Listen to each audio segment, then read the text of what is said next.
วัสดีครับอาจารย์ครับผมครับ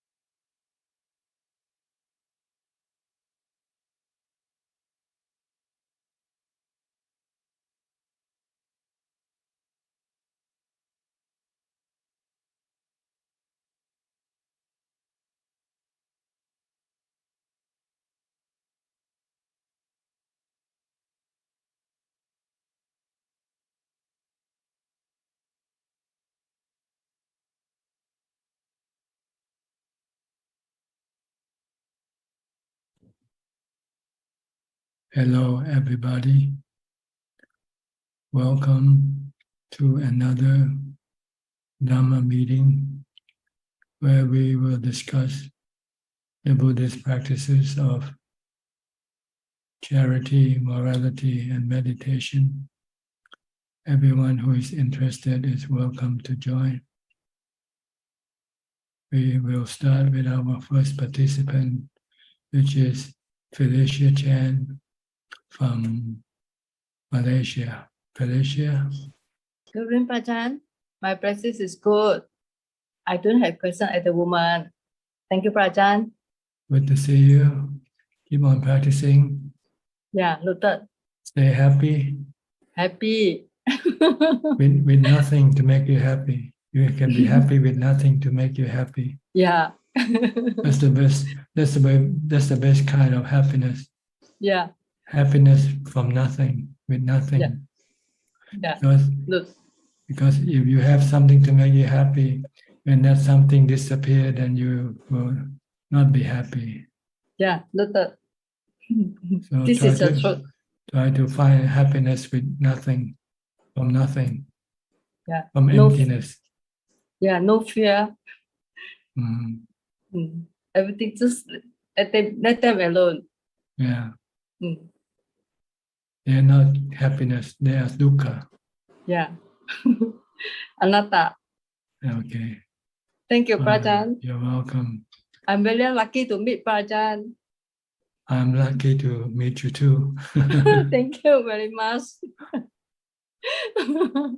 Okay. Go to Titima from Bangkok. Namaskar ค่ะพระอาจารย์ I don't have any question today ค่ะ Okay. Go to Gek Yen So from Penang.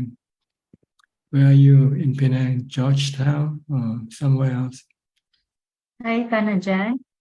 I'm in Bayang Lepas near airport, Kanajan. Is that on the mainland or on the island? Island, yeah. On the island. It's very near to airport, about 10 minutes, 15 minutes, yeah. I see. Good. So you're happy? You have no question? No questions so far, yeah.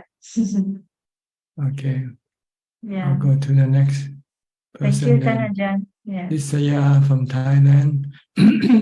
Lisaya, you have anything to say? Good evening, Thanajan.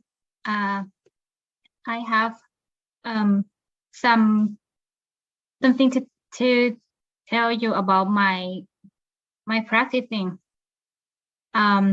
Last week I found that I use Techo Kasinang. If imagine my body burn out, and at the time I realized that it's just that the body. It's just not the body. I just the one who observe. I just observe the body. I'm not the body. And I just realized at that time that I just observe. I'm not the body at all. Yes, you have to maintain this perception all the time. Even right now, you should look at your body as not you. You are the observer. The body is just an object that you are observing, you are looking at. So you should not be worrying about the body. So this is the goal, to see it all the time. So whenever what happens to the body, you don't feel sad or disturbed by what happened to the body. That's the goal. Can you do that? I think I can do it. Okay. Okay, I'll try. You should try not to eat for one day. Don't let the body eat for one day and see how you feel. I have tried, but can I drink some water? Yes, you can drink water, but no food for one day. See how you will look at your body, whether it is still you or not. Pure water, or can they have some syrup or something? Well, it's not your body, so why do you bother? Okay, I'll try. Just long you keep it alive. If it's thirsty, give it water. If it has no air you breathe, you have to breathe. You have to drink water, but you don't have to drink. You don't have to eat food every day. See if you can still look at the body as an object you are observing, not yourself. Last week I tried to drink some water, but it's not pure water. I drink smoothie 2 days. Why it's not your body? So why do you want to give the thing that the body doesn't need? The body just needs the water. Doesn't need the taste of the water. You don't have to put any taste or flavor or color into the water. If you want to treat your body, it's not yourself. So why do you want to drink flavored water or colored water when the body doesn't really need it? The water just needs pure water.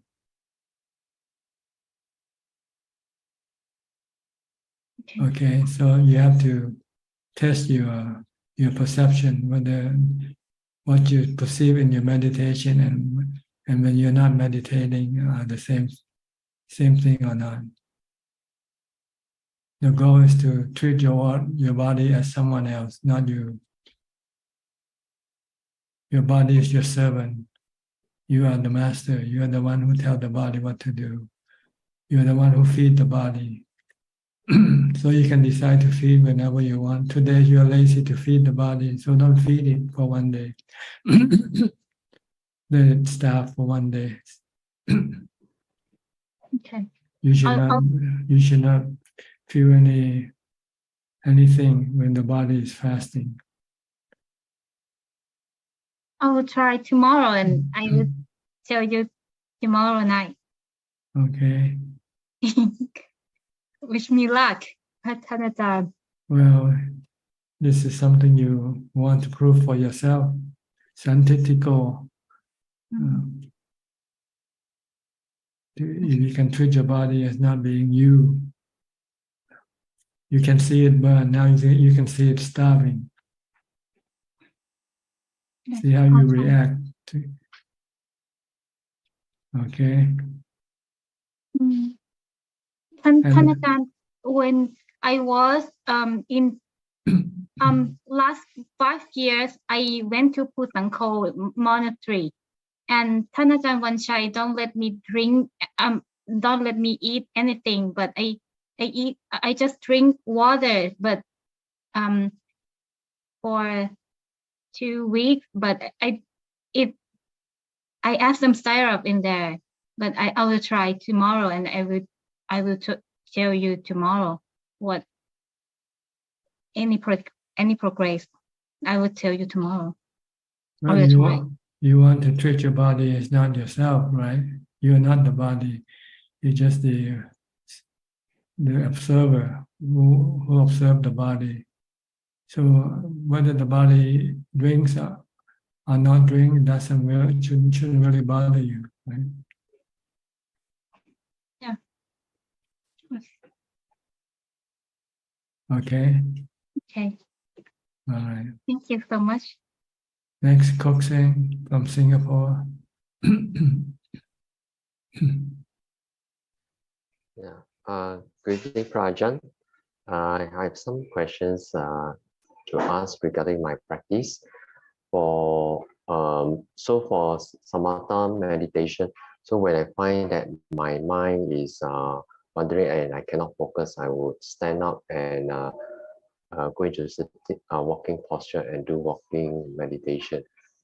So as I'm reciting Bu and then Do, Bu, Do, left, right, I notice that my mind still wanders, even though I'm reciting silently, Bu, Do.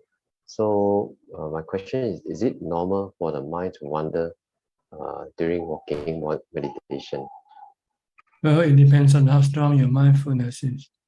The stronger your mindfulness becomes, the less thinking you will have.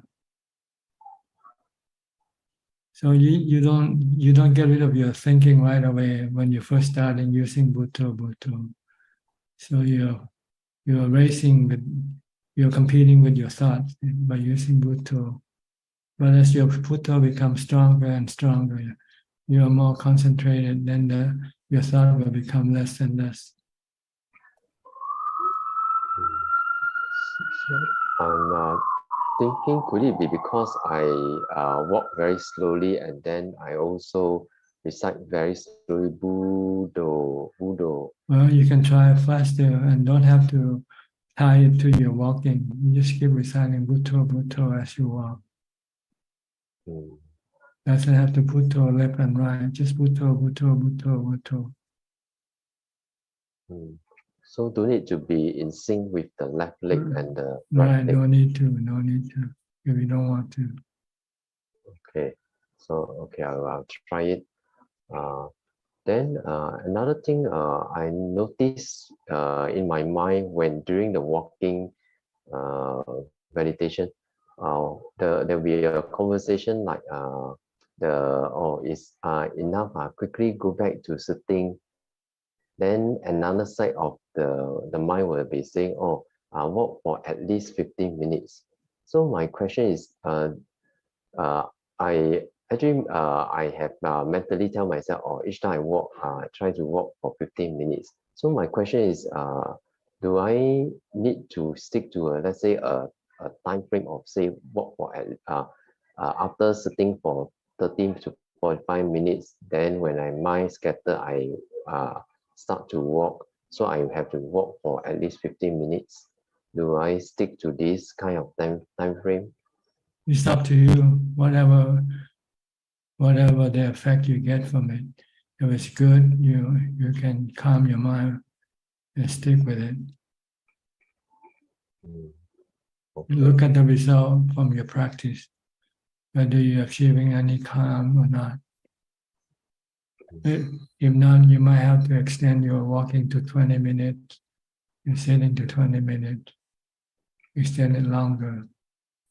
The more you practice, whether walking or sitting, your mind should be getting calmer. It depends on your mindfulness, though, not the minute, not the time, but how much mindfulness you are able to develop or maintain. Okay.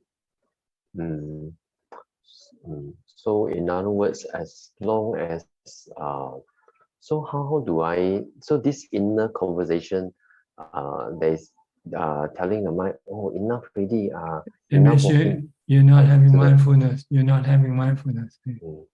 You're letting your thought take over your mind. You're not sticking to Bhutto. Don't talk to yourself. Talk to Bhutto. Talk to the Buddha. Bhutto. Okay, I'll try out. Yeah, more. Okay. Thank See you, how it Prajan. works for you. Next, Anura and Ramya from New Zealand. Good evening, Ajaan. Good Thank evening to you for you. your teaching. So I don't have any questions. I'm also happy to listen, Ajahn. Okay, Yeah, fine. Thank you. Maybe later on. maybe, yeah, Yes. yes. Thank you. Okay. Thank you, Ajaan. Go to Kwan Liman from Malaysia.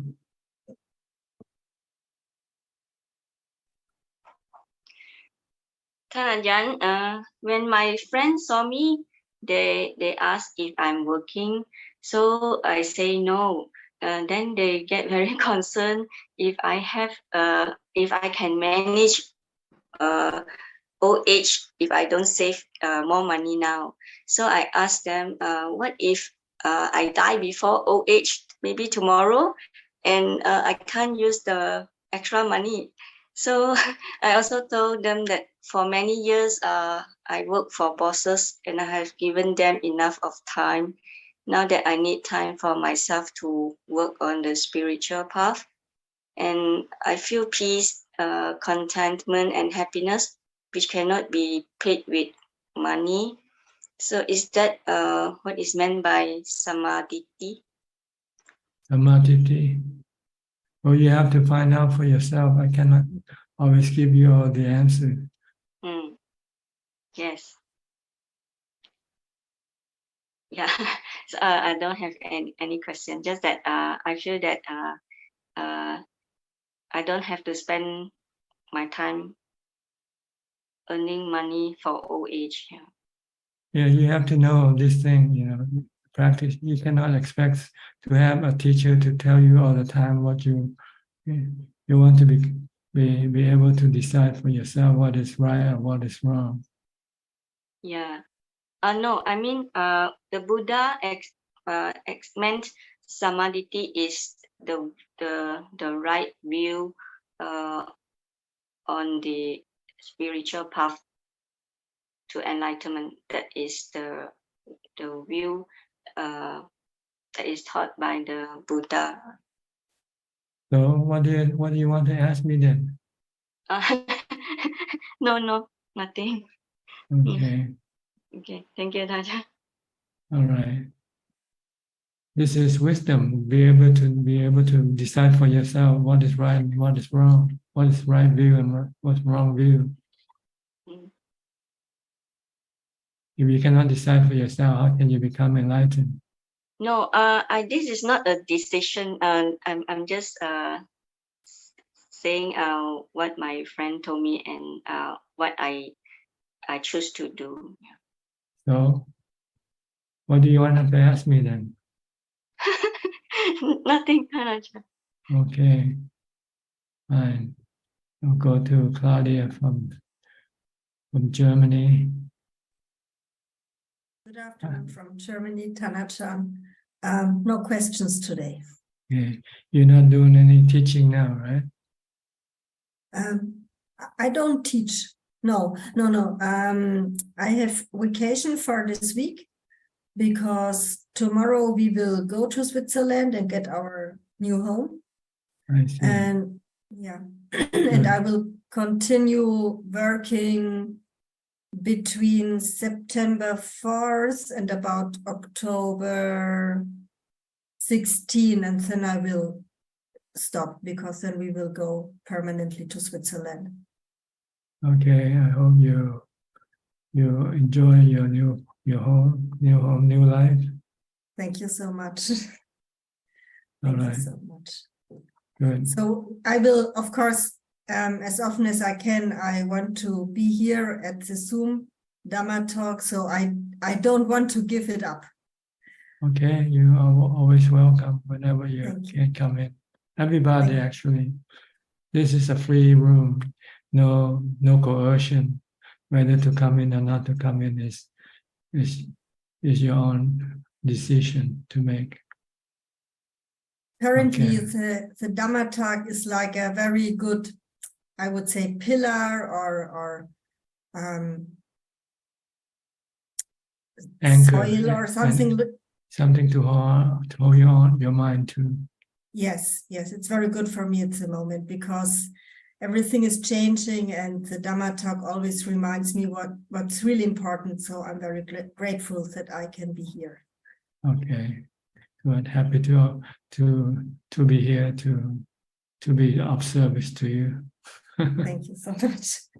Thank you. Okay. Next, Trevor from Canada. Trevor, you're still in Nova Scotia.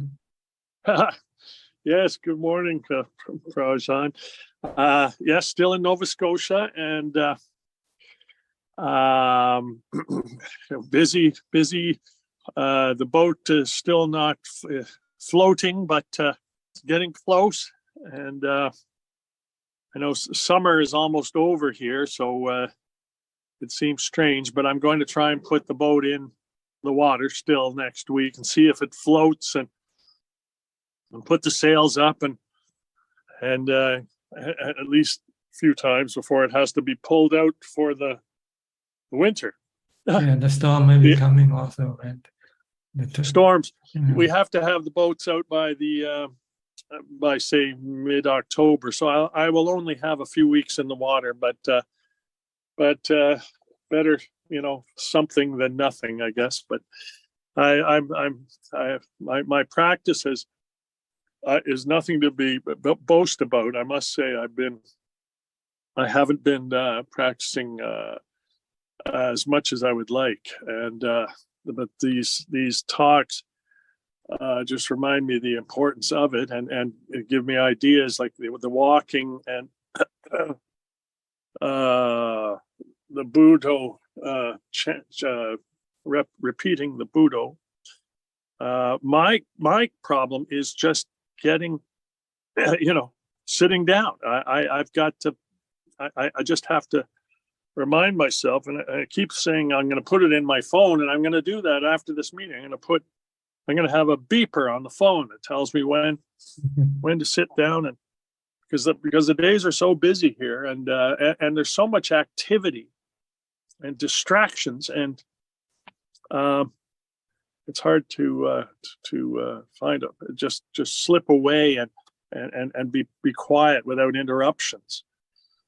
So, but I'm going to keep trying, and Yes. every time I do sit down and meditate, it is the best thing, of the day, the best part of the day. So, Yes, you have to keep up your intention and your effort, to be able to do this thing, because it's not something you can do it lightly.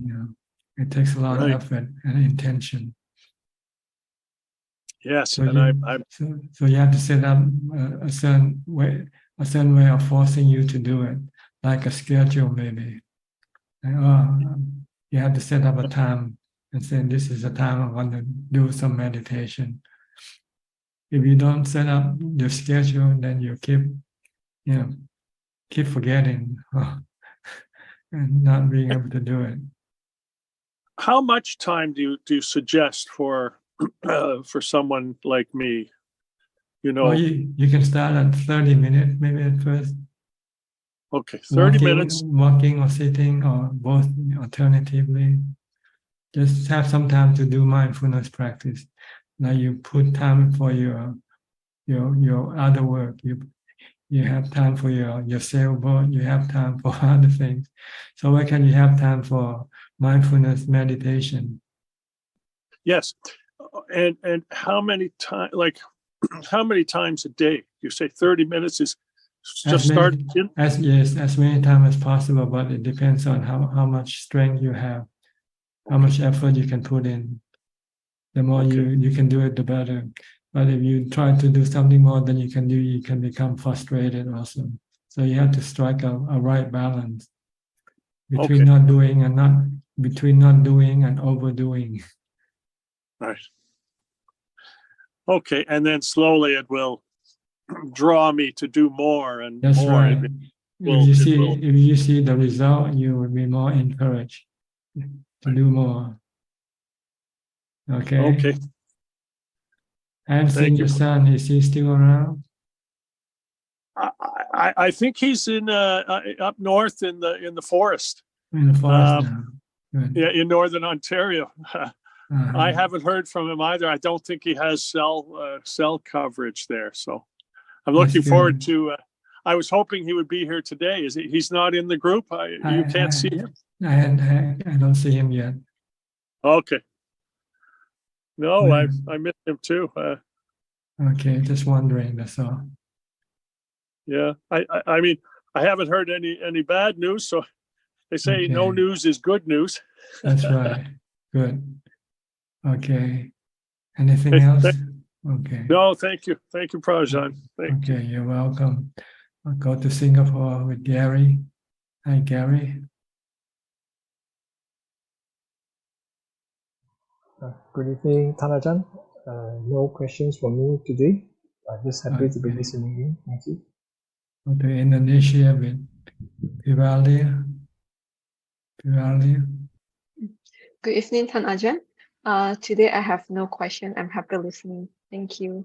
Okay. Go to Bangsaray, Thailand with Scott. Hi, Scott. Good evening, Ajaan. I came along on Saturday, but I didn't know exactly where you was. And by the time I located you, it was very, very busy, nowhere to park, but I heard you from a distance. So this week I'll prepare myself better to be there earlier on Saturday. Okay. I was at the temple, but as I said, I wasn't prepared for how many other people were going to be there. The only, I suppose the question I'm going to ask is, I spoke last week about sometimes I can be quick to anger and basically, and you were sort of saying more about dropping all expectations, seeing things as they are.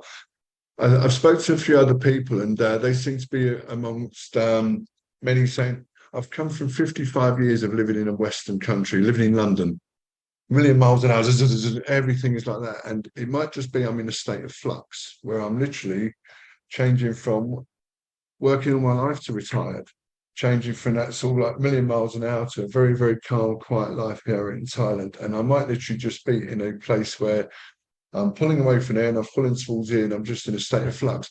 What's your thoughts on that? You mean your present status, where you are now? Yeah, it's almost like when you go on holiday and if I go away for 2 weeks, the middle week I enjoy. The first 3 days, I'm still winding down from where I've come from. And the last 3 days, I'm winding up to go back. And the week in between, I actually enjoy it. Now, I live here now, so I haven't got to go back. But the thing is, it's like my mechanism is automatically, right, I've got to do this, I've got to do that, tick box, tick box. Right, 4 miles on a road machine. Okay, meditate. Okay, now I've got to go out. And that's going to take a while to get out of that calendar diary tick, because I haven't got anything to do really, but I make things to do, if you know what I mean. And that's just because it's not my business, but it's my busyness. And that's what I'm endeavoring to slow down. Well, you may try to reduce down your activity and say, stay more at home, do more meditation if you can. We've adopted 3 kittens. So I'm going to be at home a lot more, and cats sleep a lot. So I don't have a choice. If I've got 3 sleepy cats, I'm going to sleep with them. Yeah. And even I've got a Spotify playlist of some sort of like mellow sounds in the background, and basically, and the 4 of us just doze. So I think what it is, as I said, as other people have sort of concurred, I'm in a state of flux. I'm not here yet because I'm not left there yet. In the literal sense, if you know what I mean. It's going to take a while to turn it down. Yes, you have to switch your activity from worldly activity to be more spiritual activity, like studying or listening to Dhammatalk, reading Dhamma books. And then you might also do some practice, do some mindfulness, sitting, walking, meditation. Our mutual friend who does yoga with my wife, her friend says that I am not a human being, I'm a human doing, and I need to be more a human being. Yeah. I subscribe. Yes, you have to make the effort and you have to set up a goal.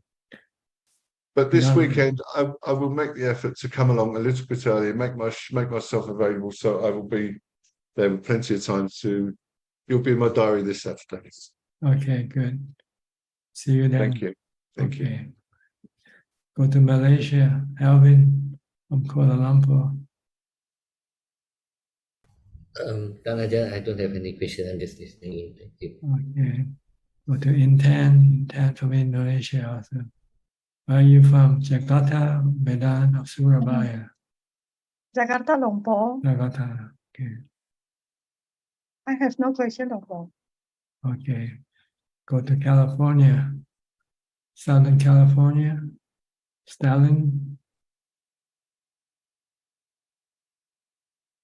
Ajaan. Greetings to you. We survived the floods. Can you speak louder or closer? I didn't quite get what you said. We survived the California floods, hurricane. Something California. Are you aware that we had a hurricane? Near the hurricane, Southern California, San Diego. Yes. We were not affected, but Palm Springs. Palm Springs, yeah, got the hit. Huh? We had damage in Palm Springs. And I really don't have a question as such. I would like to say that as far as I'm concerned, I'm trying to reduce the two factors, Kamachanda and Vyapada. And I have my understanding, if I don't know, right, to break that Vyapada at the point of feeling, without allowing it to go to Tanha and Upadana. So I am working on that at the moment. You need do more meditation to get yourself some equanimity or ubeka in order to be able to resist your cravings and your upadana. That I am working on. And I think giving understanding and practicing the Dhamma, to see that all of the evidence went into the fact that there is no fixed entity. It's very difficult to hear you, to understand what you're speaking. Maybe you have to speak closer to the microphone. Okay. My aim in understanding, practicing the Dhamma, is to see that all of these, see the evidence, they went into the fact that there is no fixed entity in anything. What is there is just few changes all the time. Everything is dukkha. Actually, everything is dukkha. So there's no need for you to go after them. All the time it is changing. And all these things are, what the six senses are doing is creating images in the chitta. These images changes according to Vedana, Sanya, Sankara and Vijnana. So every time is a different personality according to those four. And they are like, say, in a movie theater, the images that hit on the screen, they are like that on the chitta. But the moment those images stop, for example, if the projector breaks down or something, then you tend to realize the reality that is just only the screen. But in the case of the chitta, we can't see the screen. We can't see the chitta as the screen. And because the chitta is the knowing, and the knowing cannot be seen because seeing itself is the knowing. So therefore, chitta is not an object, therefore we can't see the chitta. You But can by meditation. Yeah, by once once you enter the fourth jhana, then you see the mind, the Yes. knowing. You can see that as going up as above the Chitra. Yeah, where the above is brought about by Avijja. And then the other thing is, in a movie theater, when we are watching those things, we are engrossed in it as if it is real. The moment the doors and windows are open and light comes in, then you see the reality. Similarly, the chitta, those images that arise can be seen when the light comes in and when the darkness of Avijja disappears. That's my understanding. And we may comment on that. Okay. Anything else from your partner? Yes.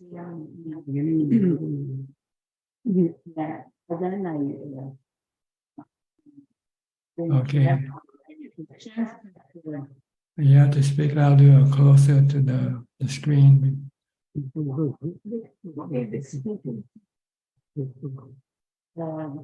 I don't have any questions today, but I just wanted to know. Oh, okay, fine. Thank you for coming in. I'll move on now, okay? All right. Go to Malaysia with Philip and Adeline. Good evening, Ajaan. And glad to be listening. I don't have any questions. Do you have any? No questions tonight. No questions. Okay. Go to Jonathan. Jonathan, our old member. Been away for a while. Yes. Good evening, Ajaan. Where are you now? We moved to Bali, Bali now. Okay. Indonesia, and brought our daughter here and bought a house here and living here full time now. Good. Yeah, feels really good.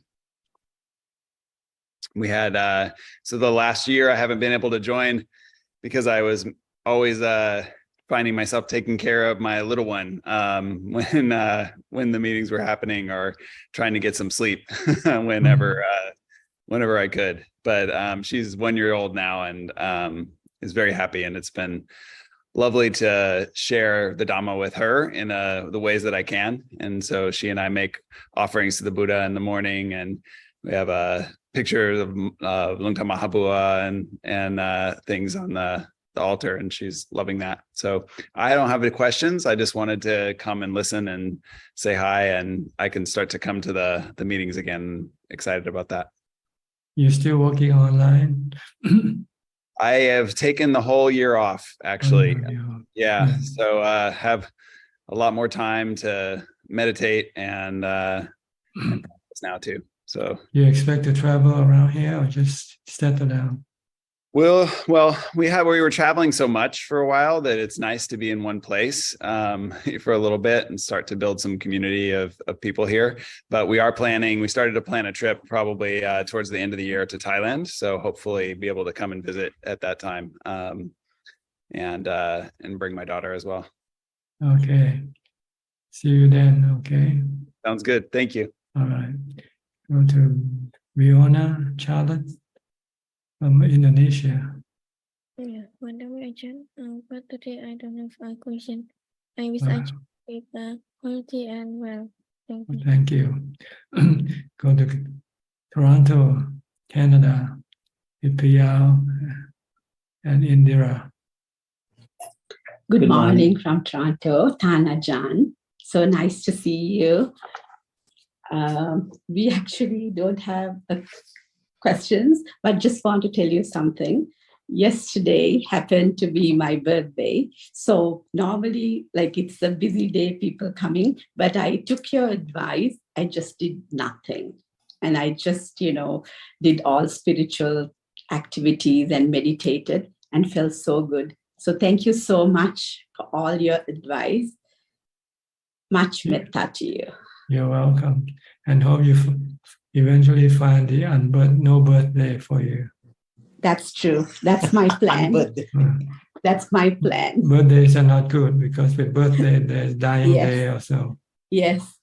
All the sorrow started, all the dukkha, but at least we are so blessed. We found Dhamma teachers like you, to guide us towards the path, and we are doing our best, at least not this birth, but in coming births, so that we will have Dhamma and we be able to progress in the path. Maybe this is your last birth. Would love to. that would be my lottery. The Buddha guarantee you can do it in 7 days or 7 months or 7 years. True. That's true. Trying hard with everything. Like I have my 92-year-old mother, so that's quite a bit of a challenge because she's very forgetful and I have to do like a lot of stuff for her. But I think I'm happy and content that I'm doing my best. Yes. Good. Okay. What about you, PL? Any comment? The thing is, I was just somebody asked about a question of like how long to meditate breath. Now at the beginning stages too, I had a lot of issues sitting and not wanting to sit, or sometimes I get too lazy, and just so after a while you keep doing it for a while. I think the pleasantness of the meditation, sitting and just breathing, and the breath kind of disappears or whatever. At that point, your body becomes happy, pleasant. So I think that wants you to do more. I know it's a bit of a craving, subtle craving, but that's maybe a good desire or craving to sit, right? Is that craving? true? It's good craving.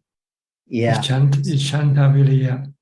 It's for Itibada.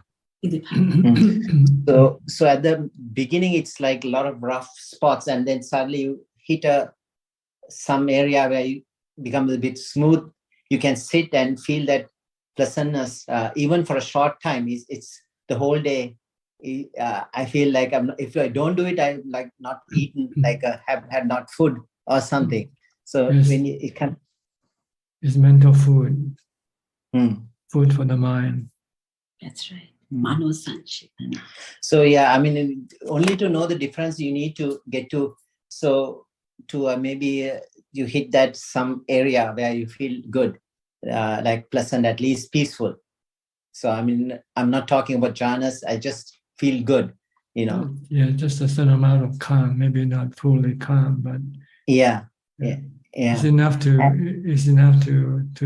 stir your interest and to go back and some goal to go back and sit, and it's become faster. You don't have to go through those steps again. I wonder whether I'm faking myself. Sometimes I second guess, but I said no, like keep going.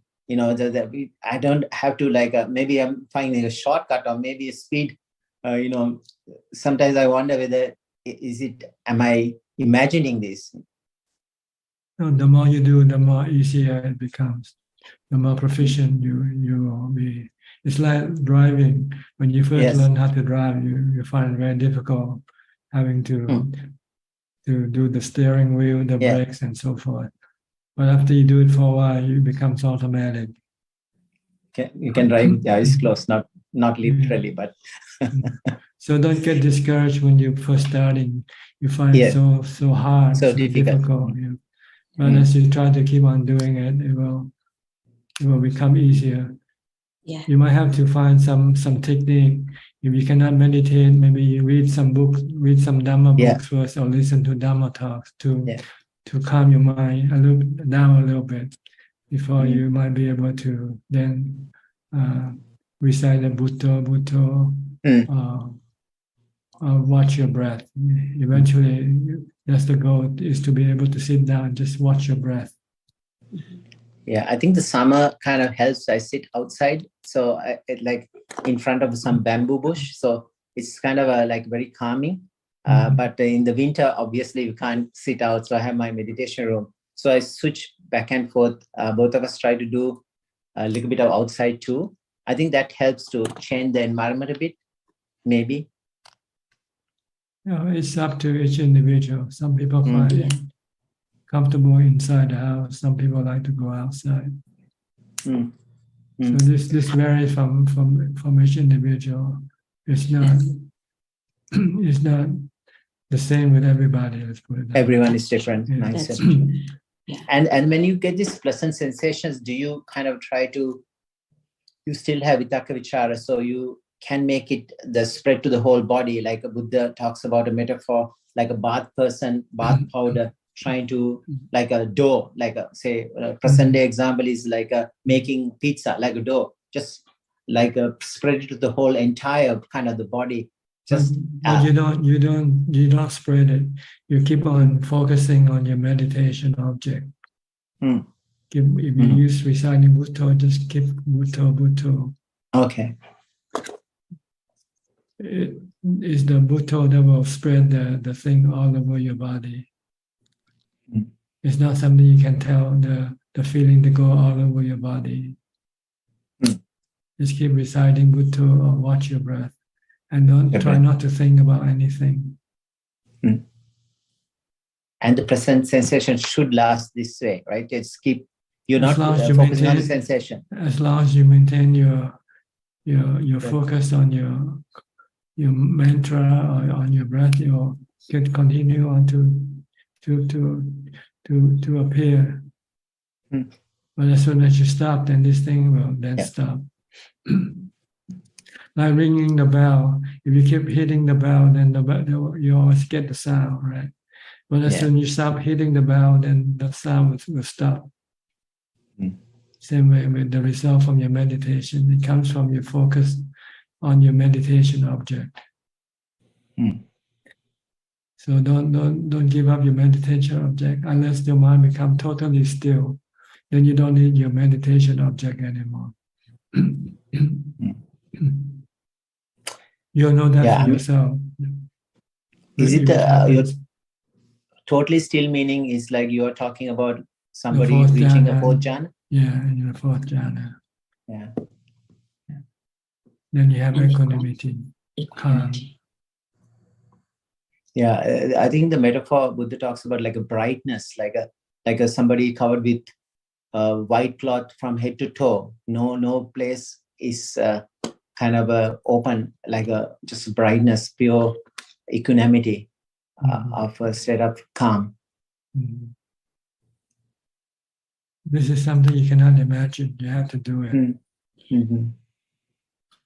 And sometimes reading about it can become a hindrance because you start to imagine. Asking yourself why I am now, which part. Where is this white cloth? Don't try to imagine or ask yourself. I understand. Yeah. Because you lose your focus and you won't get anywhere. Yeah. I realize that theory can be a hindrance to practice. I think the theory, put it aside, more practice, and you can.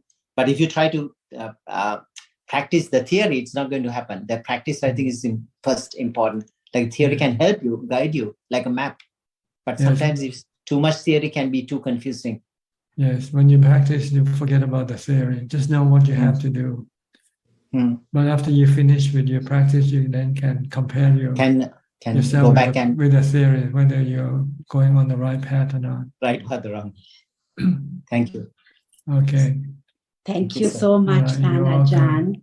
And please take care of yourself. Okay. Thank you. I'll go to Brazil, Sao Paulo. Hi, Alfredo.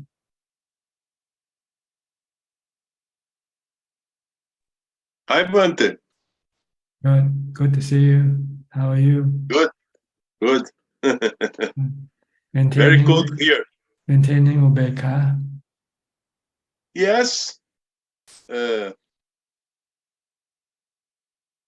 Calm, stay calm. No angry, no anger. No. My thinking remember things not so good. But it's okay. Yeah, this is life. Things change from good to bad. Then from bad it'll come back to good again. Just be optimistic. or be realistic. And just take things as they come. You cannot have the same thing all the time. Things keep changing. Yes. Like the weather. Look at everything like the weather, and then you will have no dukkha. Yes. Okay. Okay. The mental world is different, né, Bante? The body world.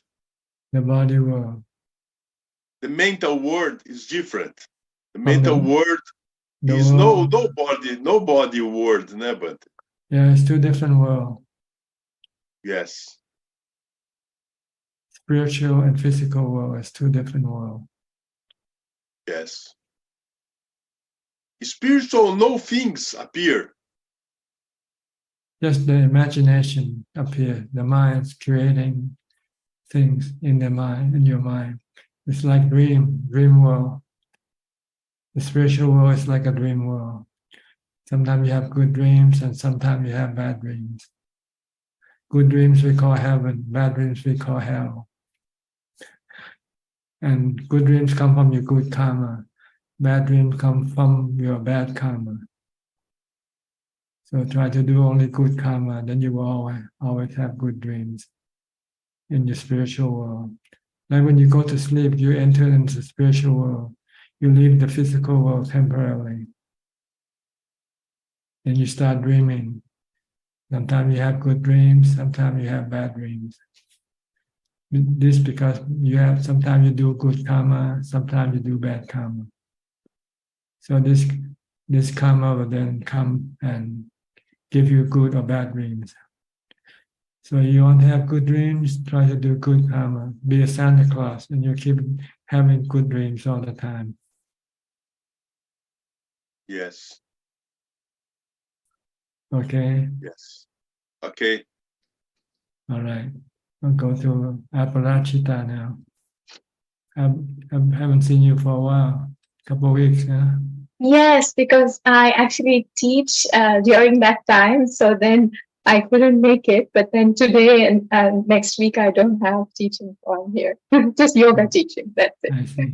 You have many students? No, this is just a private, but otherwise, yes, I have students that I teach. But I always listen to the YouTube video later, and I always listen. Yes. So thank you very much. All right. You have any question tonight?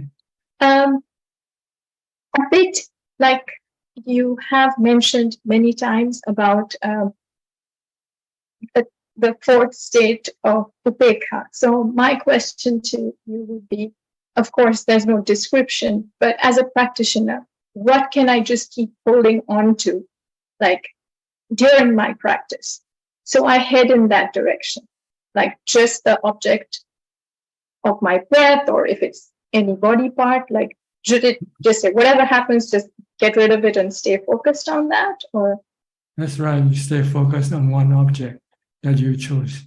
Maybe a mantra, if you like to use a mantra, or if you want to use the breath, just stick with the breath and try to ignore everything that appears in your meditation. But you should also stay focused when you're not meditating. Like focus on your body. Keep watching your body, every movement of your body.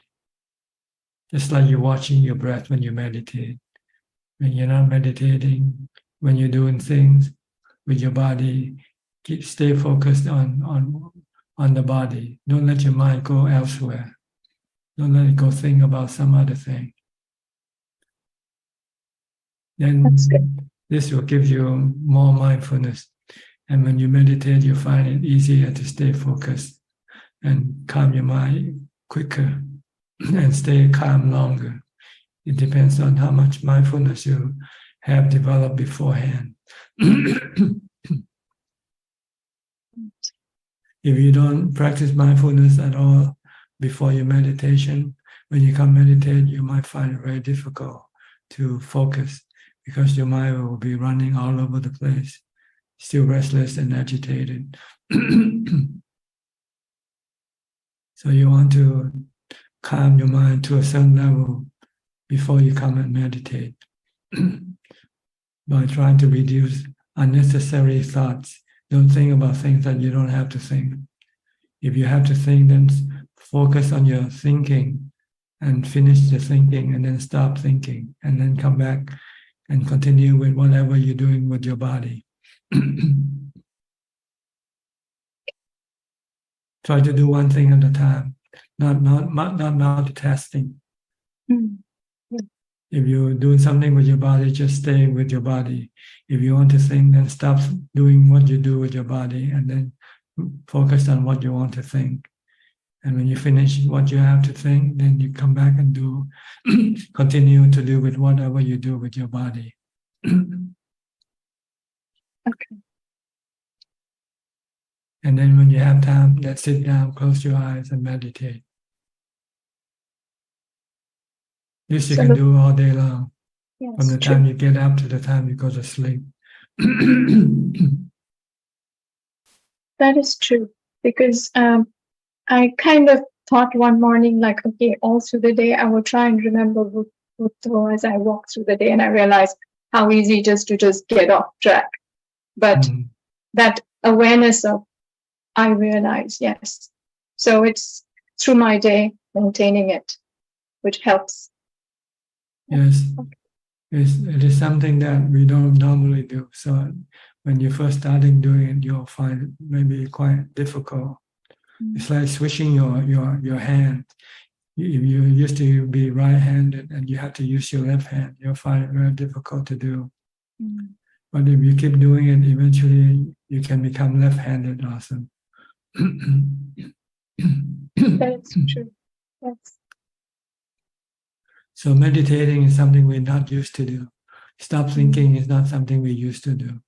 We used to think all the time, from the time we get up to the time we go to sleep. And now we want to stop it. So you'll find it very difficult. True. And even think in our dreams. Yeah, but if you set it up as a goal for you to do, and then try to put in the effort, then you will eventually be able to do it. Okay. I will put in the effort within these conditions. Yes. Yeah. Okay. Thank you. Thank You're you so welcome. much. We'll go to Caris. Okay, Caris. Where are you from? I'm from Indonesia, Ajahn. Oh, you were here last Saturday, huh? With your Yes, mother. last time I bring my mother to you. Now I'm in Medan, in my mother's house and my brother's house. I follow your instruction and I practice mindfulness. I think it is good. I can feel that it is better if I try to stay mindful from the morning. But today I want to ask another question, Ajahn. Because in Indonesia here we are doing a celebration, the Hungry Ghost Festival, the 15 days of the 7 months in the lunar calendar. And in this tradition, our relatives, my father, my mother, and my brother, many people here are very attached to this ceremony. And I heard from some speakers, some friends in Jakarta who can see the spirits. Some also say that at that moment, some of the ancestors really come, even they are not eating the food, they come and watch, and they feel happy that their relatives still remember them and give that pray and that offering of the food.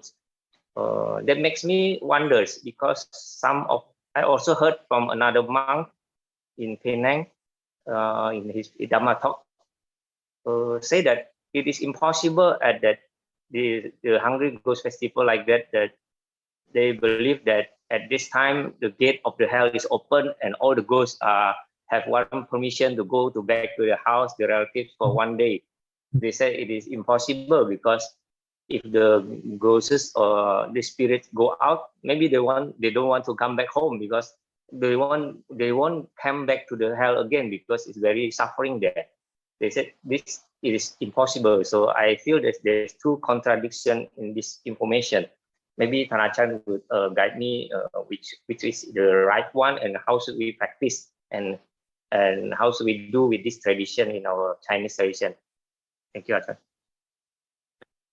Well, it's just a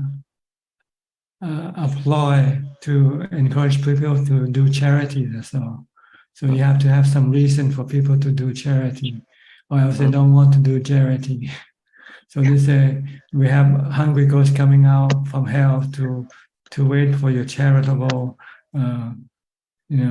donation. So this is just all that. It's just a ploy. It's a technique of getting people to do charity. That's all. Because there's no gate in heaven. There's no one to lock them up or put them away. But hungry ghosts usually need the merit from charity that living people can share with them.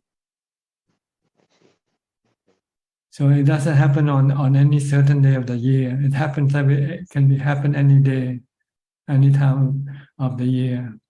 If a hungry ghost might come and visit you, maybe because that hungry ghost used to be your relative or friends, and find that you might be able to give them some merit from charity. So they come and visit you. To be sure, you should be able to communicate with them. If you cannot communicate with them, then you don't know whether they're here or not. So don't pay too much attention to this thing. Just keep doing the charity work, whatever and then dedicate this merit that you get from charity to the hungry ghosts, whoever they are. If I am practicing Atasila from today, because I used to have this habit, because it's difficult to choose the right day, because the Thai calendar and the Myanmar calendar is different for the first day and the 15th day. So I make it 3 days in a row. Before the 15th, 14th, 15th, and 16th, I try to practice Atasila at that moment. And I wish by my practice, then I dedicate my merit to all the relatives, my ancestors. It is also a correct way of practice, isn't it, Ajahn? Well, normally when you dedicate merit, usually it's the merit you made with charity, not with your meditation practice or your keeping the sila. Oh, I see. So you have to do some donation or, do some charity work, and then you can share this merit. This merit happens. See what this merit is when you do some charity work, you feel good, and this feeling good is called merit, and you can share this feeling good of happiness and contentment to the hungry ghost who's hungry. So you can give them some contentment, some happiness. Oh, I see. So that means I have to do some action with body or with my donation, like that, Ajahn. Yeah, do some charity work. Charity work. Okay. Understand, Ajahn. Thank you very much for the guidance. I will continue practice, and as I said, I will come there to practice maybe in at the end of September or October. I wish to practice there with Ajahn. Okay, see you then. Okay, thank you, Ajahn. Go to Penang. Christine Koe, are you on the island or on the mainland? Yes. Good evening, Ajahn. I'm on the island. In Georgetown or no? Yes. Georgetown, okay. Yes, I'm in Georgetown. May you be well and happy. Ajahn, I face some like sometimes I feel sad, or sometimes I have fear. Then I contemplate about death. I feel very peaceful because until the end we have nothing. Nothing to worry about. Nothing to be sad. Nothing to be sad, because you end up with nothing anyway. Yes. So when I contemplate die, the death is coming anytime or soon. so about sickness or sad or fear, then it will really like okay, I can accept. Good, but you have to be careful. Sometimes if you think of that and makes you sad, then you shouldn't do it. Oh no, I feel happy. Okay, if you're happy, then you can do it. Yeah. Yes, thank you, Ajahn. For some people, when they think of that, they become sad. So then you shouldn't. Then they shouldn't do that. It's only used to stop your sadness or your worry. If you feel you worry about something, and you say, "Well, when I die, I won't have anything to worry about anyway." So if you can use that as a way of solving your sadness or your worry, then do it. But if you use it and then it causes you to feel worry or sad, then you shouldn't do it. No, I feel happy because I can accept and take it easy and feel peaceful because I can accept it. Good. The sadness. Until the end, I have nothing. If I Good. die, then I left nothing. That's very good. And then you can use this to solve a lot of your worry and anxiety. Thank you so much, Ajahn. Okay, you're welcome. Kafai Lim from Malaysia. Ajahn, I have one question today.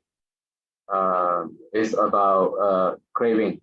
So my understanding is if we have craving, does that mean that because we still have attachment and the mindfulness is not there on supposed to be contemplating that nothing is permanent, like craving for some food or something like that? It depends whether it works or not. Sometimes if you're craving for food, maybe contemplation of the what you call the repulsive part of the food. You have to think about the food that is in your mouth, the food that you excrete from your body. Then when you think of the food like this, then you can stop your hunger. But if you think of the food and the plate, then you might get hungry. So you have to know how to look at the food in order for you to stop your hunger when it's not time for you to eat. Yeah. Now I get it. Sometimes it's not about the desire, but we have to think of it as something like repulsive, so that we can have a clear mind that it is not about hunger, it's more like the desire to eat, even though it's not hungry. To enjoy eating. I get it. Thank you, Ajahn. All right. Go to Willie from Indonesia. Good evening, Ajahn. Today I don't have any questions. Thank you. Okay, Sri and Jack from Vancouver.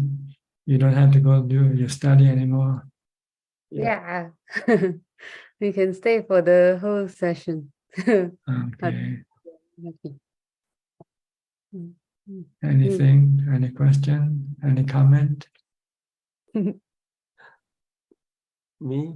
No, just thinking about the dependent originations. I wonder if Buddha found this first, or after like Buddha's enlightenment, then he found the dependent origination. I don't know. It doesn't matter. It doesn't matter. What's important is when will you find it. Don't worry about the Buddha. True, yeah. But it does give us the map to work on the Sankara level. Yeah. The point is, can you stop Sankara, stop avijja? Actually, you have to stop ignorance by seeing everything as dukkha. See? When you see everything as dukkha, then you stop your Sankara for going after everything. But when you see everything is still good, make you happy, then you will want to go after them. So you have to You see that everything in this world is dukkha because they are anicca, they are anatta. You can have it temporarily, but you want them permanently. Right? Every time you get something, you want to keep it permanently with you. But nothing in reality can you keep permanently with you. Sooner or later you will lose it. When you lose it, then you get dukkha. This is what you have to think to get rid of avijja. Avijja, or ignorance, will make you think that everything is good because you can have it forever and you can keep it with you forever. But you cannot keep anything with you forever.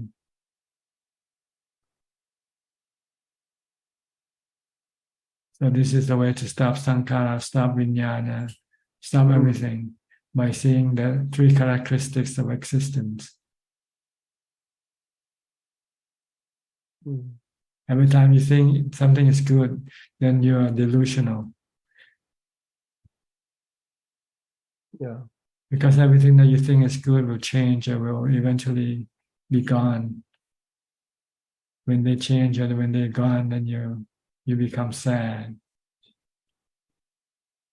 So nothing really makes you permanently happy.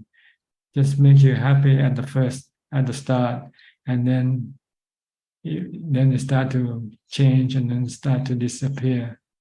Then the happiness you get from them will disappear, and in place will be your sadness. So that's all you need to do. Just if you can contemplate on the three characteristic nature of everything that you are involved with, that you are in possession of, see them all as anicca, dukkha, anatta. But you cannot see them because you can still get pleasure from them. You can still enjoy them, see, when you have them. But you don't think of the time when you don't have them. If you get into that time, then it will be for you to be too late because you will not be able to cope with having nothing, right? So you have to learn to live without nothing. Like at the start of the meeting tonight, I told Felicia, you should try to learn to be happy with nothing. Having nothing and being happy with nothing, this is the best way. Because whatever makes you happy can make you sad when they're not there for you. So try to learn to be happy with nothing, with emptiness, and that's meditation. See? Some meditation, samatha, and vipassana. Tries to stop your mind from going after things to keep you happy. Try to go after nothing to make you happy. By meditating. When you're meditating, you don't have anything and you can be happy.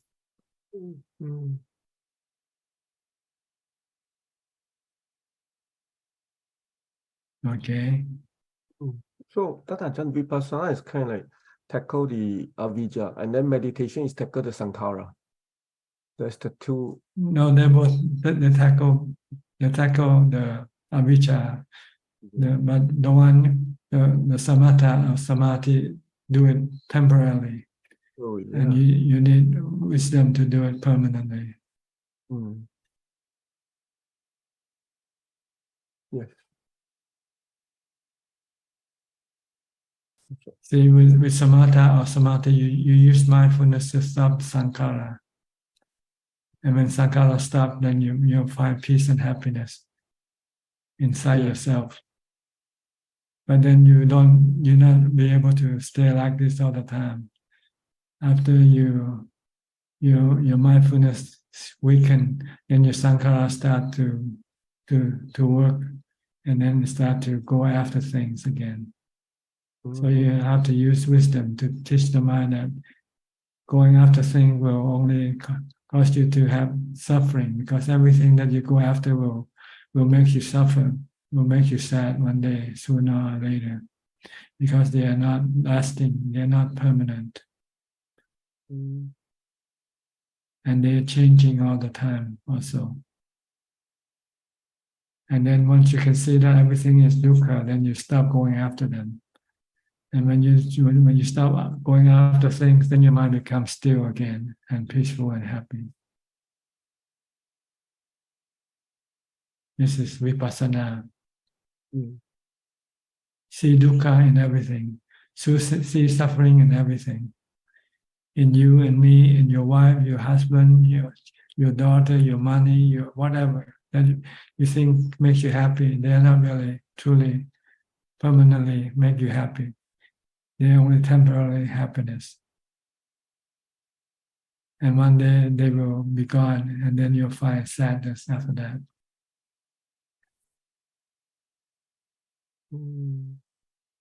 Okay?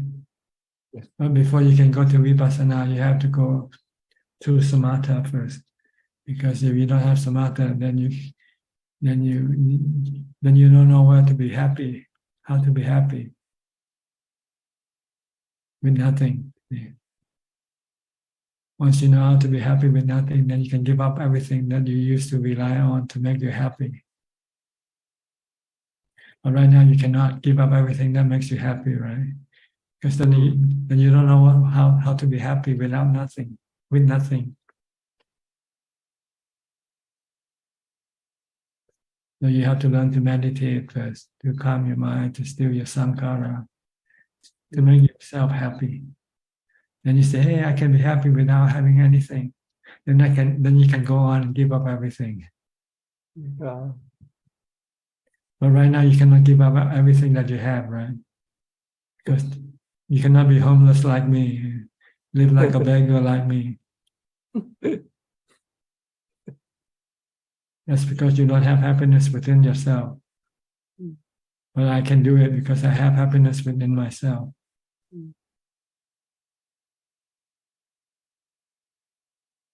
Okay. Don't worry about the dependent origination or when the Buddha knew it or not. Just find happiness within yourself. Once you're happy without having to have anything to make you happy, then you become enlightened.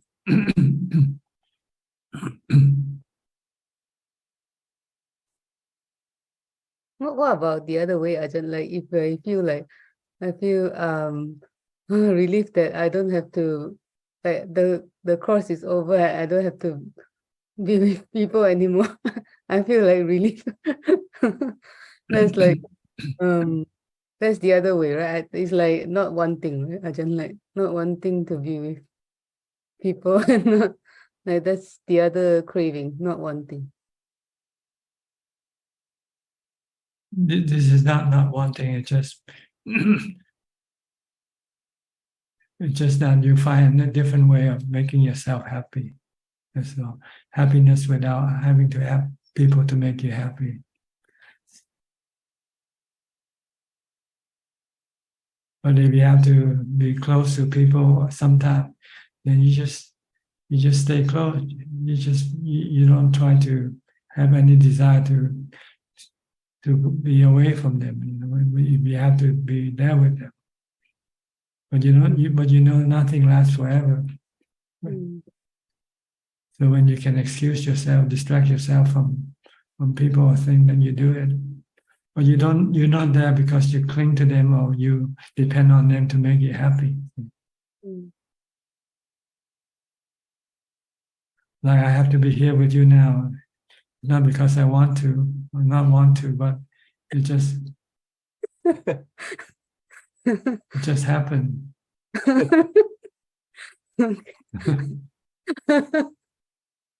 But I don't feel bad when I'm with you or when I'm not with you. Hopefully so it doesn't matter.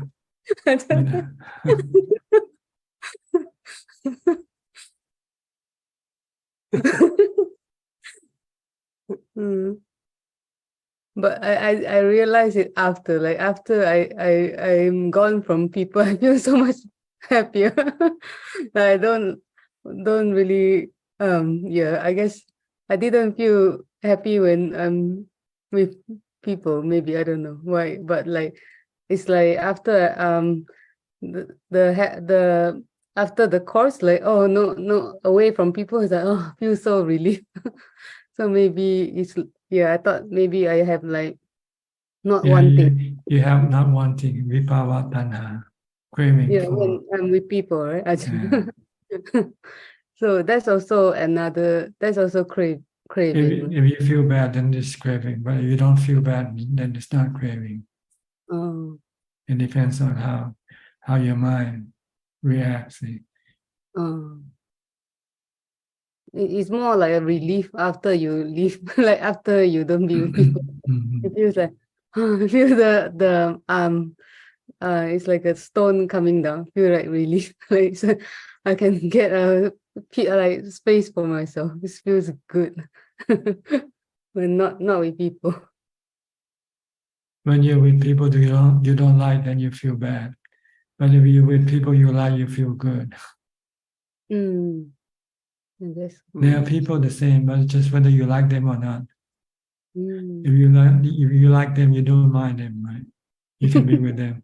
But if you don't like them, you can't stand it, then you don't want to be near them. I don't feel that I don't like them. I just feel that when I feel the relief when I'm alone, I feel like, oh, it's so nice to be alone. Like I didn't realize that it's I don't feel that I don't like them. It's just I guess feel happy when I don't have to be with people, I guess. It's like finally I can come back to the session and I have time to be here. I feel happy. Yeah, because you're with people that you like, so you're happy. Here, it's the people that I like. Yeah. Okay. Anything else? No. Thank you, Thank you, Ajahn. Okay. Because of Vince, another member who has been gone for a long time. How are you, Vince? Have you found your answer to your quest yet? Yes. Thank you, Ajahn. I've been watching it through Facebook.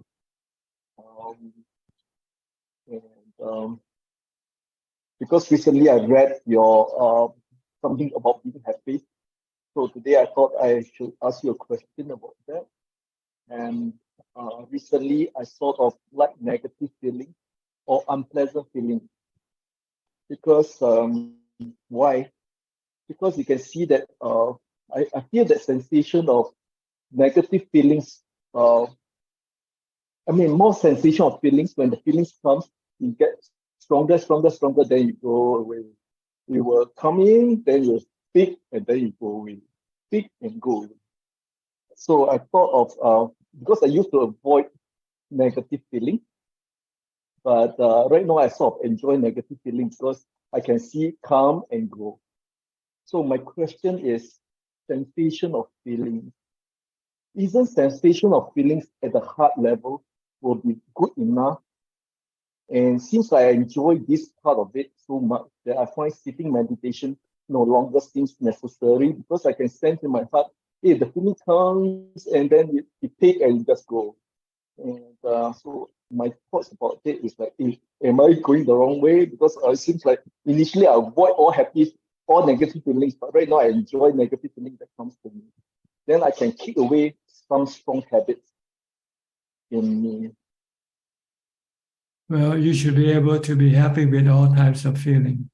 Good feeling, yes, bad feeling, or neutral feeling. Mm-hmm. You can take them all without having to have any selection or discrimination. You take them all, good feeling, bad feeling, or neutral feeling. That's the goal of practice. To rise above to have no reaction toward them. Just let them come and let them be. Is sensation of feelings, whether pleasant or pleasant or unpleasant at the heart level is sufficient for us to take away bad habits and purify the mind? Will it be sufficient? Well, you find out for yourself. You have to do it. Whether you can get rid of all your greed, hate, and delusion or not. Okay. Because right now, I think I only can detect negative feelings easier, but pleasant feelings hard to detect.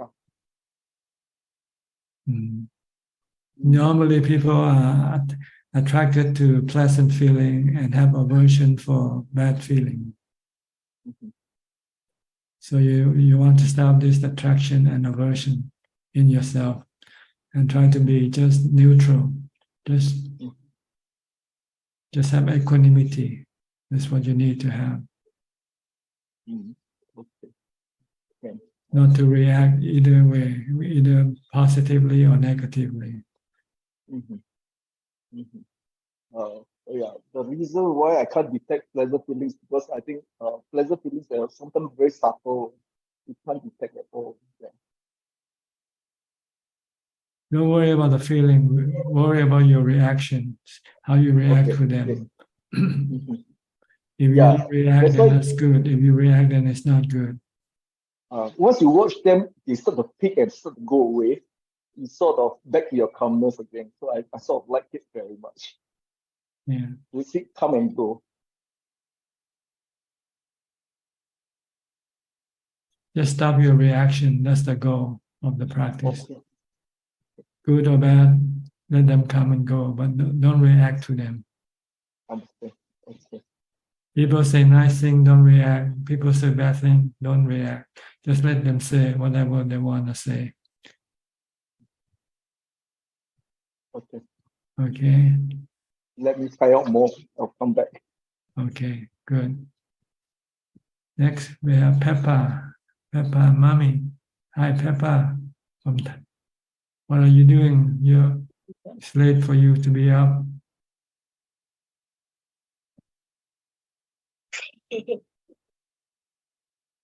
Okay, you can speak now, Peppa.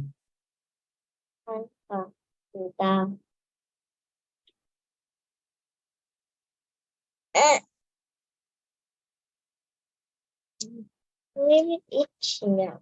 I want to know if can you see? I know it's not too bright. Let me see first.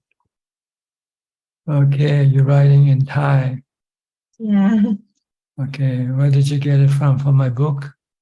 Yeah, from Ajaan book. Okay, good. You understand what you write? No, but she just like I just told her that if you like concentrate on her writing, so it can like have Samadhi, mindfulness. Yeah. Good. It's good practice. Good practice, mindfulness practice. Because you have to concentrate, you have to focus. Yeah. You feel good after finish writing? You feel good after finish writing? Yeah. Okay, good.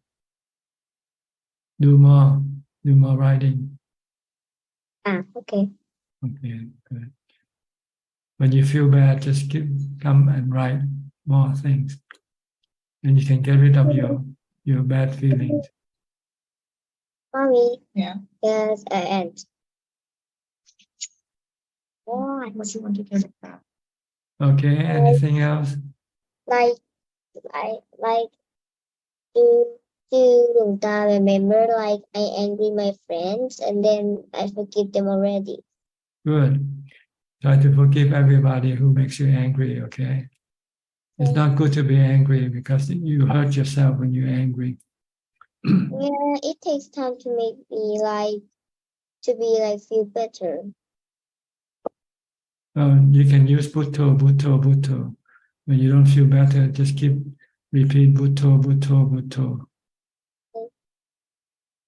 Okay? Okay. And Ajaan, I have something to tell you that I told you that I will have a medicine, like Thai medicine, like in decreased the dose of medicine, and now it's passed already. And almost 7 days after decrease the medicine, like decrease the dose of medicine, I feel a little bit like I got a little bit symptom from that, but I can pass it. Sometimes I got migraine, not too painful, but I use Rai Sarana Thom Putang Saranang Khachami. I keep like Pavana, and I just like feel like it just pain and it will go away. Like I just not concentrate a lot on my pain, so I can pass it. And I told my doctor that she was wondering why I look like too different from the last time that she met, like 1 month ago. And I told her that I use mindfulness to like to say like Dhamma medicine. Dhamma medicine. Tell her that you have found Dhamma medicine. Yeah. Can stop using the medicine.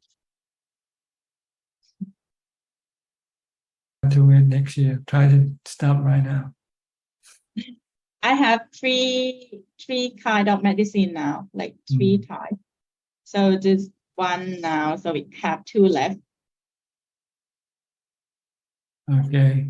I hope you succeed. Thank you a lot, Prajat. I keep practicing to obey you.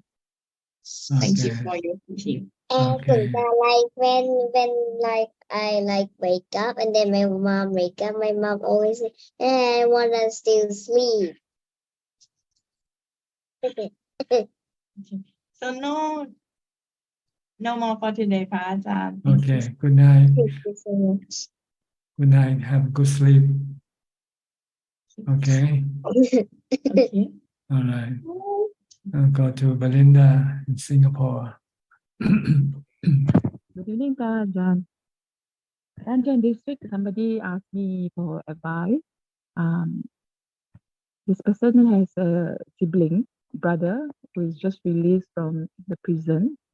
This person has long records of substance abuse, and the siblings also have he borrowed money and all. So this person asked, is feeling bad whether to help.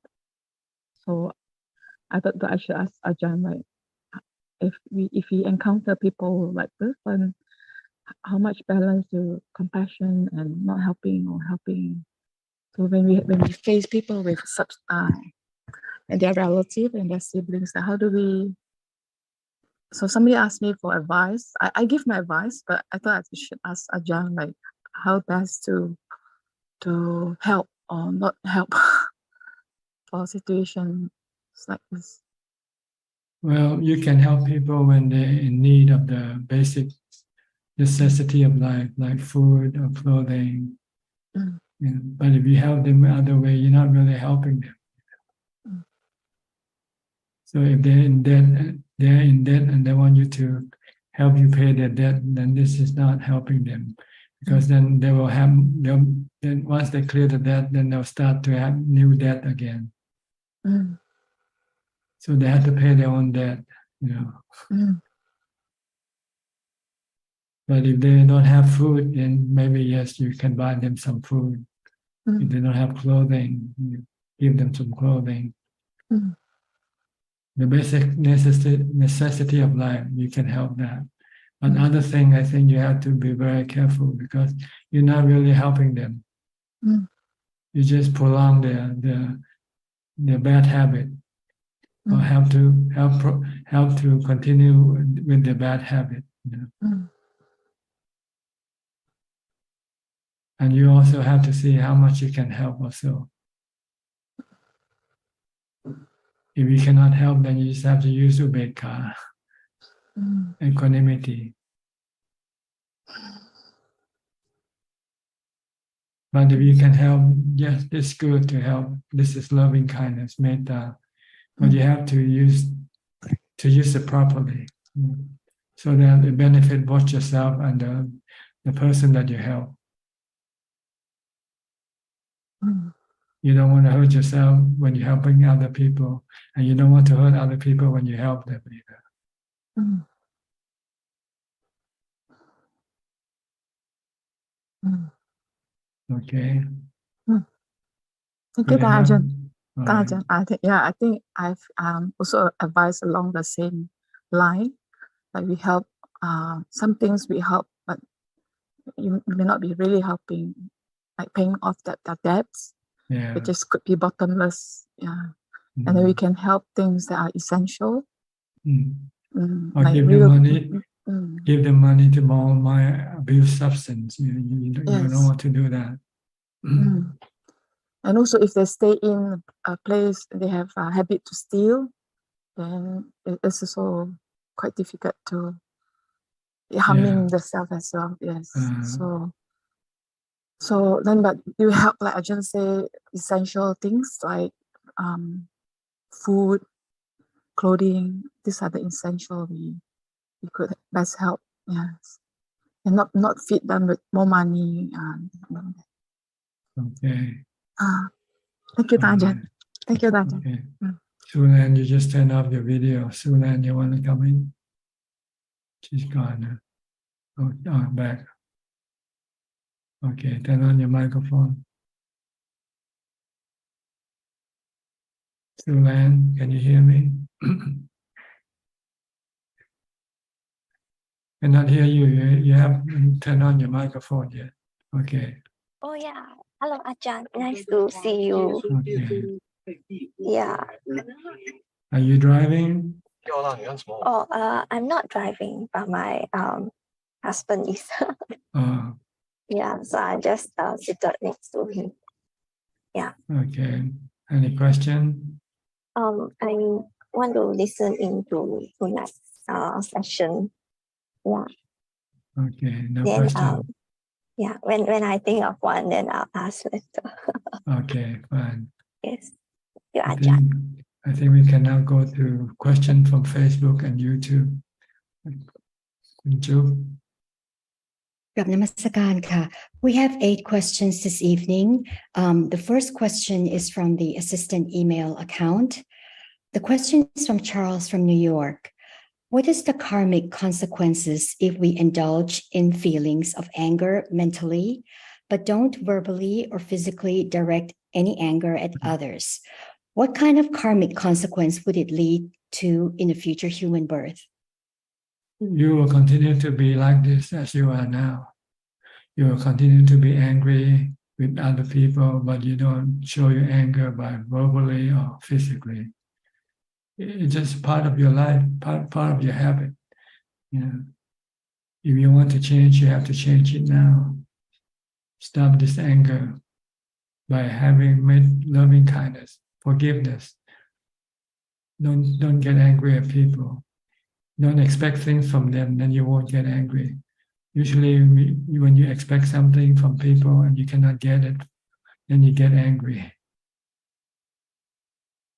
But if you don't change, you will continue to be like this forever. The next question is, I'm sorry. Go ahead. The next question is from Tay Eng Hua. Ajahn, what is the nature of suffering and how can it be overcome? Suffering is when you're mentally not happy. This is called suffering, dukkha. And the cause of your mental suffering is your defilement of greed, hate, and delusion. So you have to stop being greedy. You have to stop hating, and you have to know what is the true nature of things. You have to know that everything in this world is temporary, and that if you rely on them to make you happy, you can become unhappy when they no longer be available for you. The next question is from Aun. Hi, Ajahn. I'm Bun An from Penang, Malaysia. My question is, when I use Putto, Putto, Putto or Anapanasati method, why suddenly when pain and numbness arises after a few hours of sitting without moving, my mindfulness automatically can't overcome the pain or burn feeling from my nerves? Does this mean my parami is not enough to keep the mind still? And what must I do when this phenomena arises to improve my sitting meditation? Well, you can switch to a mantra. If you're not using a mantra, switch to a mantra, Bhutto, Bhutto, Bhutto, or do some chanting, because your mindfulness at that point has become weakened, not be able to withstand the pain of the body. So you have to raise your level of mindfulness by either do some chanting or reciting a mantra. And don't pay attention to the painful feeling that arises at that time. So Aun continues further that my strength is not enough to fight my delusion. Then I stand up to change to walking meditation. Is this correct or incorrect for improvement in practice? Hope Ajahn will give advice to improve my meditation. Well, if you want to advance, you have to continue sitting and not retreat from this painful feeling. You want to be able to cope or learn to live with this painful feeling by calming your mind with more mindfulness. If you get up, it means you retreat from the painful feeling. So you will always come, every time you meditate, when you come to face this painful feeling, you will not be able to go through it. So you want to go through painful feeling, then you have to use your mindfulness, concentration. That's the next question from Aun. Another question is, when I go to one of the Malaysian forest monastery temple to practice, the Ajahn gave permission for me to go to the dark cave to practice far from the temple. I stayed lonely at dark cave already a few times, but nothing happened. A few weeks ago, the Ajahn also tell me to go practice at the dark cave together with one of my friend who followed me to the temple. But suddenly at early morning around 3 a.m., when I was sleeping, suddenly I felt like I'm in the Chinese cemetery area and saw many ghost realm. Then I feel a little scared and sleeping, but automatically wake up to see that the time is about 3 a.m. in the morning. I started to meditate again, and after meditation, I transfer merits inside my sleeping tent. Then I slept back till morning without any issue. My question is, can meditation merit transfer for unseen being, or this is just my own delusion mind when I sleep in the dark cave on that day? Can Ajahn please give me some advice? Thank you. It's probably your own delusional imagination, because if they are real ghosts, you should be able to communicate with them. The next question is from Lisa Tan. She has 3 questions. The first question is, good evening, Ajahn. When we lose a great teacher someday, should we look for another teacher, or we just need to practice based on what we have learned? Well, it's up to you. If you can teach yourself, then you don't need another teacher. But if you're stuck and you don't know how to go advance, then you need to find somebody who can help you with your practice. The second question is, what are the criteria of a good teacher according to the Buddha? Someone who can teach you to become enlightened, I guess. That's the criteria. And the last question from Lisan is, did the Buddha teach any tradition which supports to the development of dana, sila, samadhi, and panya, which is good? Did the Buddha discourage or forbid any tradition which supports silapata paramasa, or indulging in getting worldly pleasures? The Buddha did not forbid, but he recommended that this thing are suffering and are not good for you. If you don't want to suffer, then you should not involve in these practices. You should practice the dana, sila, samadhi, and panya. The next question is from Meta Vandana. Good morning, Ajahn. I was thinking if an Arahant ever cry, can you please let me know? May Ajahn be well and healthy. Well, Long Time Mahaprabhu cried one time when he gave a sermon, when he felt very moved by the power of the Buddha's teaching. So he became so moved that he cried. But this is not a cry out of suffering, but a cry out of appreciation of the profound power of the Buddha's teaching that can help clear his delusion of himself. So he cried. So it's not the cry of suffering, cry because you lose somebody or you feel painful or anything like that. The last two questions are from Sulan. Dear Ajahn, happy to see you tonight. Asking my question via Facebook here as my sound quality probably will not be good. I heard of protecting sampajana with our life. What is your view and what does it mean, Sadhu? Sampajana means continual mindfulness. So you want to have mindfulness because if you have continuous mindfulness, you can protect your mind from suffering. So it's better to protect your mind from suffering than protect your body. Because your body, you cannot protect them forever. One day, sooner or later, it has to die, regardless of what you have or what you do. You cannot stop death. But you can stop the mind from suffering if you have continuous mindfulness. And the last question for this evening is also from Sulan. Dear Ajahn, I also would like to ask you how to deal with doubts on our own ability to accomplish things. Sadhu. Well, you just have to do more meditation. If you can advance in your meditation practice, then you can dispel a lot of doubt in yourself. Okay. That is all, God. Yeah, we have some more time left, about 15. So somebody if you like to ask questions, just raise your hand and unmute your microphone. Okay. Belinda, you're first to ask.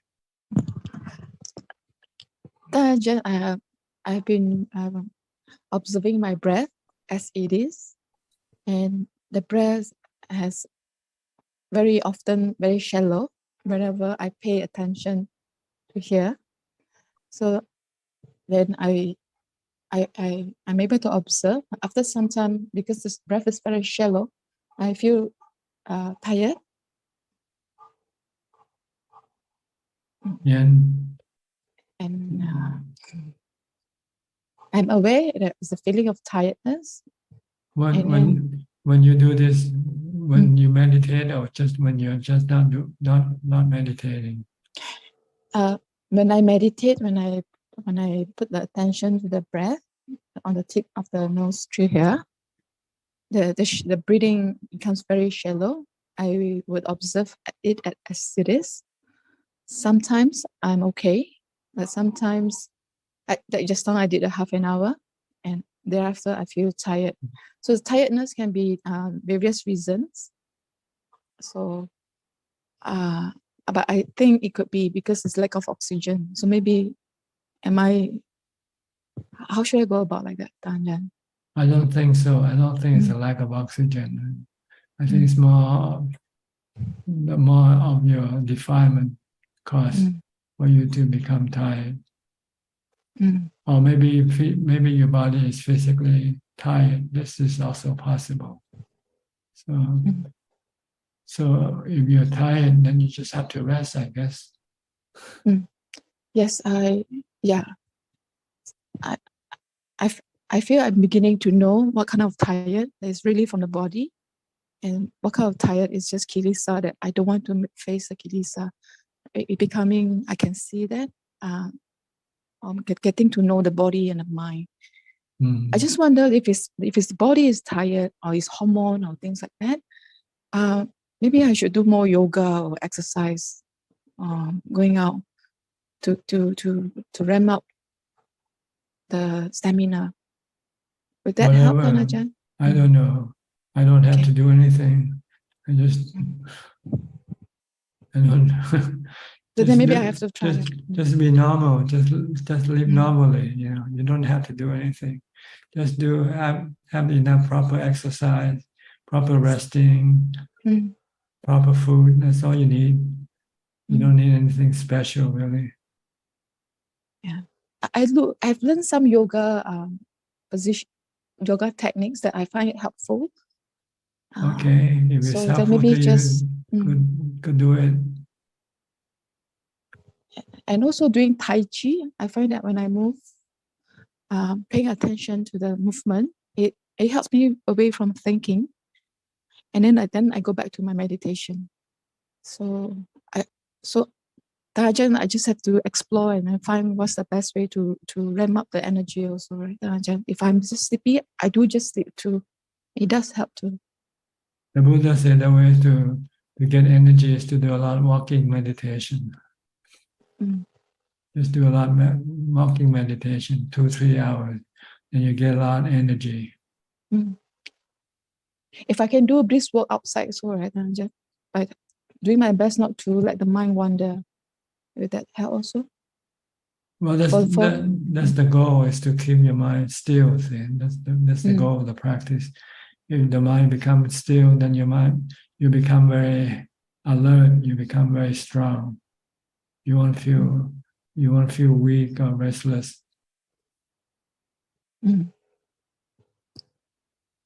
So one more question, Ajahn. Sometimes I know somebody else's kilesa is active. And then sometimes because I care about the relationship, I care to explain and all. And then, I find that I get entangled inside. And then I pick up angry feeling, like I understand, like we want to be slave and somebody scores. But there are times where, so the Ajahn to advise, I think when I say care and wanted to explain, it's probably attachment and all defilement that they're wanting to explain to. So when I feel somebody is being rude to me, or and there's an ego maybe I want to answer to, at that point, what may be the best technique, Ajahn? Could be metta, or I should just let it be. Don't react. I do a mantra to myself, then so that I walk away. Walk away. Just just don't bother. There's this mental thing that I say, hey, this person doesn't respect me, I should stay away. Or I feel inferior, I feel like, so I said, maybe I shouldn't mix with this person because the person is not helping me confidence and things like that. I should stay away from the person. So there's a lot of mental chatter. So Tanja, if we face sometimes, like some people we cannot just avoid, to be family members and things like that. So when we encounter this, do we do our best with metta? Yes, when you encounter people, you should use metta. Use kindness. Use love. Loving kindness, if you can. If you cannot, then maybe you should distract yourself from them. Okay. Extract yourself, not distract. Extract yourself. Okay. Okay. Thank you, Tanja. Okay. Karis, you have a question? Thank you, Ajahn. Yeah, actually, my question almost the same as Belinda's question a little. I feel is that attachment or Silabata Paramasa that I have this concept of as a Chinese people, we need to be filial to our mother, especially, and when she was alone and a lot of, in my point of view, she has a lot of suffering. But whenever I ask her to come with me to Jakarta, live with me, she's always refused, and we feel like living here is quite well enough. Yes, my brother is taking care of him very well, but she has a bad relationship with my sister-in-law. So in my opinion, I feel like an urge to help them to build up, correct this relationship to be better. But I'm afraid also my capacity is not good enough. I feel that this kind of dissatisfaction in myself, is it only my own kilesa, my own attachment, or because of the concept of want to make my mother happy and the filial like that? This is also like a hindrance to my practice, because actually I can go practice longer if I don't care about these things. So, please, Ajahn, maybe help me with how to deal with this kind of situation.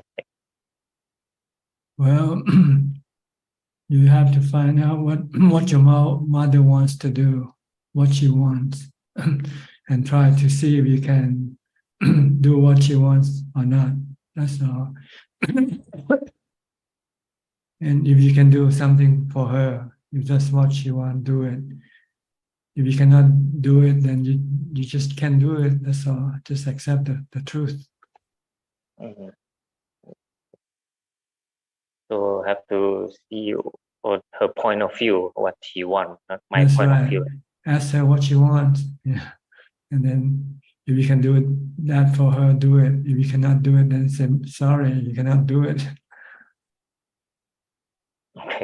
Okay, Ajahn, thank you very much, because it becomes a very unpleasant feeling inside. I feel like I'm not a filial son like that. No, you are, by offering your help, asking her what you can help her with. Okay. But if something she asks you, you cannot do it, then you say I cannot do it. So, okay, okay. Okay, thank you, Ajahn. We'll go to Indra first. Okay, Indra. Unmute your microphone. Ajahn, I have a question. Now, are mental karma the worst than bodily karma or verbal karma? Because now when somebody is angry, I was just listening to these questions and I was thinking, now when somebody is angry, you could verbally attack somebody or you can bodily, do something. But even if you restrain those two inside, like if you're always angry and sort of think all bad thoughts about those people, aren't bodily karma the worst? Like you make more bad karma by mentally being that way? Because Buddha said in one sutta, I have read, I don't know, I just wanted to check with you. Well, if you haven't done any verbal or physical karma yet, then there's no karmic consequence to cause you to be born in the four undesirable realms of existence. Okay, so if you keep thinking angry thoughts about those people mentally, like isn't that also causing karma? No, because you're not hurting them. See? You're only hurting yourself. Okay. So it's not considered breaking any precept. You're not breaking any precept by keeping your anger inside. But it means that you will continue to have this anger with you wherever you go. Mm-hmm. Yes. Yeah. Which you can stop it by practicing mindfulness and loving kindness. Yeah. Thank you. I just wanted to know that. Okay. Thank you. Thank you, Ajahn. All right. Go to Kunjub again. Kunjub. Yes, we have two questions that came in. The first question is from Thean. Good evening, Ajahn. Could Ajahn give insight on schizophrenia illness and advice? Satu. I'm sorry, I'm not a psychiatrist. I don't study this, so it's not my field to give any. But I think generally speaking, they are all mental illness. And all mental illness arises from the lacking of mindfulness. The next question is from Phuen Phe Phum. I'm afraid to use panya to teach the mind while I'm not able to attain any stage of jhana. I'm afraid of thinking about Dhamma will be a hindrance to the practice. Can you please give me an advice on that? Why should you be afraid of wisdom? Wisdom is good to calm your mind down. If you can use wisdom, sometimes you cause your mind to become calm and enter jhana also. So I don't think you should be afraid of using wisdom. That's it, Ka. That's it. Okay, that's about it for tonight. Unless somebody else have any more urgent question to ask. If not, we'll call this a close for the meeting today. Thank you for your participation. I hope you enjoy this talk and maybe benefit from it and help you advance in your practice. In the meantime, please stay happy, stay safe, stay mindful, and keep on practicing. And if all goes well, I'll see you all at the same time next week. Thank you and goodbye. Thank you very much. Thank you, Ajahn. Thank you, Ajahn. Sadhu, sadhu. Thank you. Thank you, admin. Thank you, admin. Thank you. Bye. Bye, everyone. Bye. Bye. Bye. Bye. Bye bye. Thank you. Bye you. bye. Good job. Hi, good job.